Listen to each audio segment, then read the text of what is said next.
নমস্কার বন্ধুরা, আশা করি আপনারা সকলে ভালো আছেন। আবার একটি মিক্সচারের কাজ নিয়ে চলে এসেছি। মিক্সচারটি মেন সমস্যা হলো এর এল আর এর সাউন্ড নাই, আর এল এর সাউন্ড ঠিক ওকে আছে।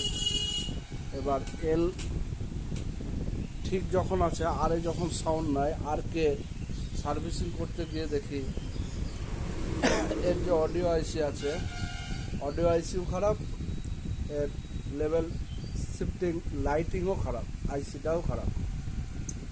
এবার এর অডিও আইসি ও লেভেল শিফটিং আইসি এই দুটোকে চেঞ্জ করার পর এখন সেটটি ওকে, এখন সেটটি বাজছে। দেখুন, দুটি তীরে মাঝে